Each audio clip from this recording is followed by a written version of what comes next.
Okay, we have our final speaker now, and I feel like Dana Lewis doesn't really need all that much introduction, but I will just say a few words about her as she comes on screen now.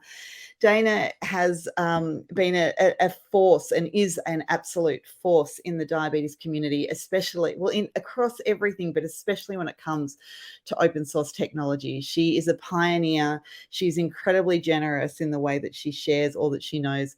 And you know what? She ran something like 82 miles just a few days ago. So I don't even know how she is standing, let alone about to do a presentation. Dana, thank you so much for being here. Take it away. And I'm much looking forward to having a chat afterwards. Thank you so much. Thank you so much, Rinza. And the trick is I'm actually sitting. So that makes a big difference in being able to be here today. Thank you so much. I am sharing some slides just because I want to visualize some concepts I have about how I try to make data meaningful. And that includes diabetes data, and it also includes data beyond diabetes, because we have to recognize a really important fact that diabetes is hard. You know, we're told to eat right, exercise, take your medication, but there's no one way to eat. Different food affects us at different times. Exercise makes our blood sugar go up and down at different times. And when we talk about something as insulin, insulin doesn't work instantaneously, as we know. So there's dozens of variables and thousands of decisions that go into a single data point, like an A1C. And it can be really disheartening, I think, for a lot of us people with diabetes, or at least I'm speaking of my own experience, of feeling like we are judged or measured by a single point in time measurement. And that's like telling a commercial airline pilot, hey, here's your one score for how everything's gone for 3 months. That just isn't helpful or constructive for figuring out what went well and what we might want to change going forward. And I think the other challenge in diabetes is that accessing our data, diabetes data and other data, is really, really hard. I always share this screenshot from 2013 because this is how I had to share my data with my doctors.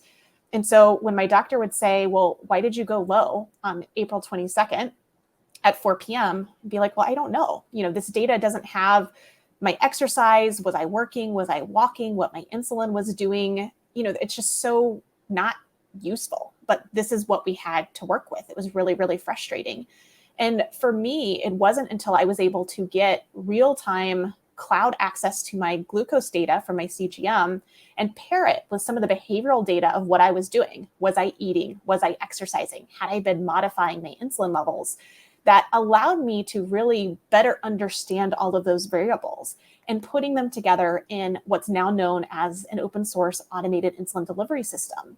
This closed loop or AID system was amazing because it took my CGM graphs from the up and the downs and the highs and the lows to taking care of most of the burden of that background decision making. And so I would get CGM graphs that looked like the bottom ones, more straight lines with way less work.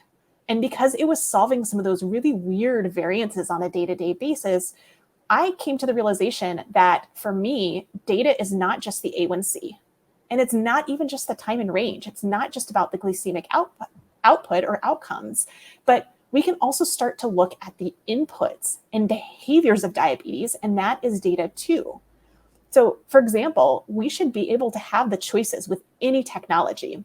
I love the conversations we've been having today about individual choice, the right technology at the right time, and recognizing that that can change over time, whether it's on a weekly or monthly basis or seasons of life.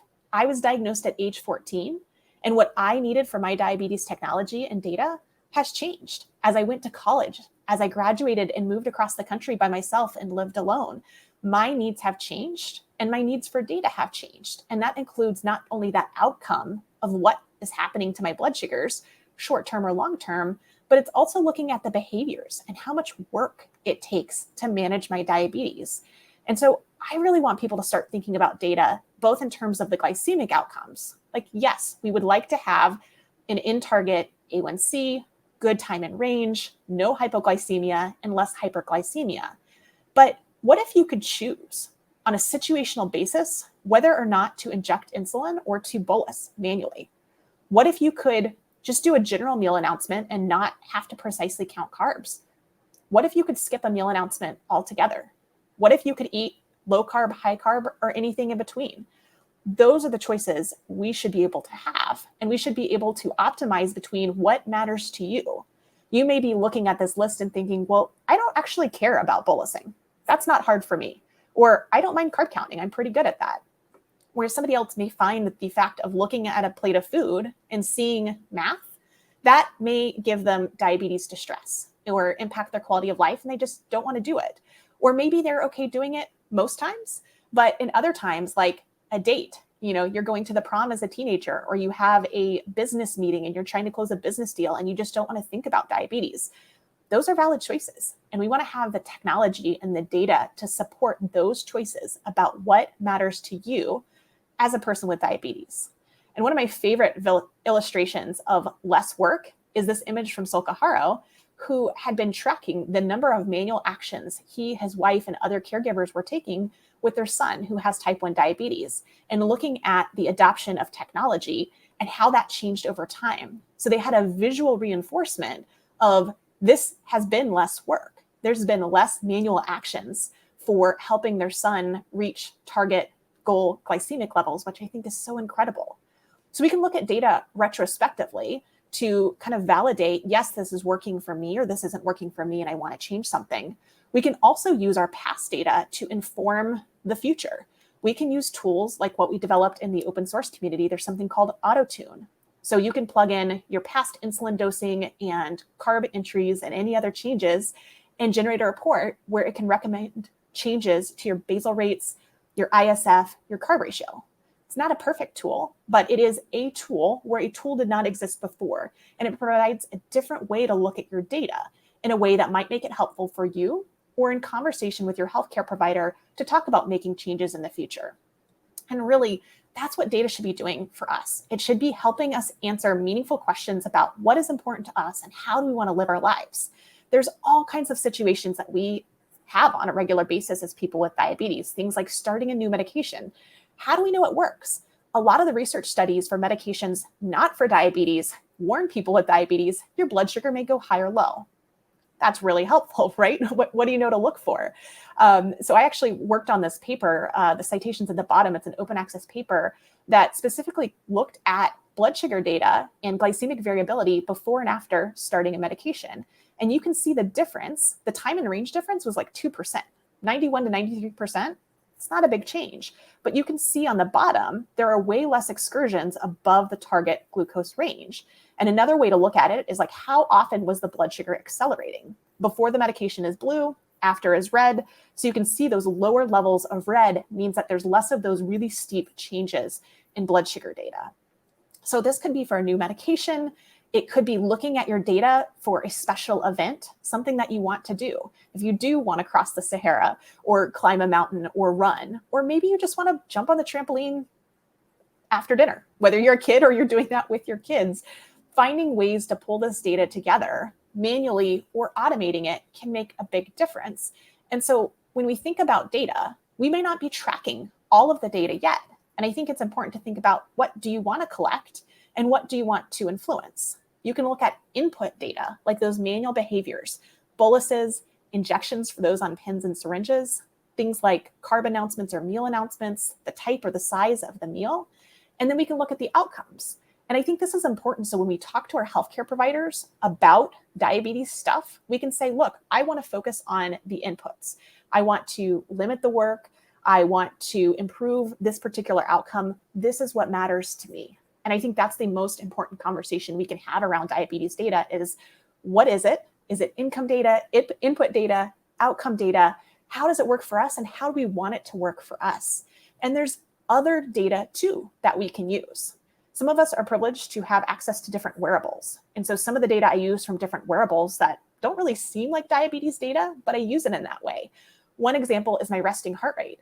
If I have high glucose overnight, high for me relative to using an automated insulin delivery system, I have a higher resting heart rate and a different pattern overnight. So I can look at my heart rate graph and know without looking at my CGM that my blood sugar ran slightly high.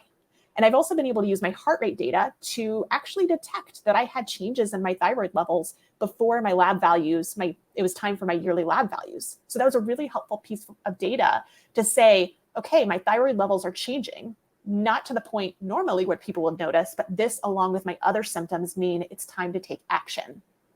Same thing with heart rate variability, or HRV. It can be an early trend detection of infection, stress, or response to physical activity and recovery, which for me this week is really, really valuable because, as Rinza said, coming off an 82-mile run, my body needs a lot of recovery. And so I've been using things like heart rate variability along with autosensitivity, which is a detection of the changes to sensitivity in my blood glucose levels to see how I'm recovering. The first couple of days, my heart rate variability was a little bit low and my sensitivity was a little bit low, which meant that I was more sensitive to insulin. But that shifted. My HRV has returned to normal levels, but now I'm a little bit resistant to insulin because my patterns of activity have so drastically changed. And there's also things like basal body temperature. It's not the most useful thing for everybody, but for those of us who menstruate, some of us have different timing shifts of our body temperature. And so seeing if we're on pattern for us or we have a deviation from what is normal for us can be really, really helpful to see what's going on.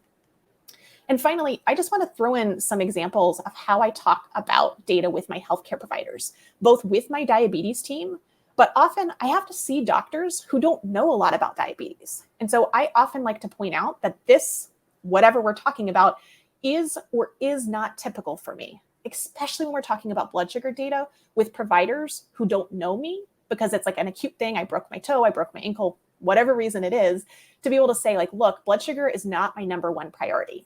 Or this shows that something is going on. You know, this is 30 points or 100 points of blood sugar higher for me than normal. And this and other data like my heart rate and heart rate variability suggests that something is going on. And that's something that I actually used with my endocrinologist, who does know me well, again, in that discussion most recently about my thyroid labs and my thyroid data.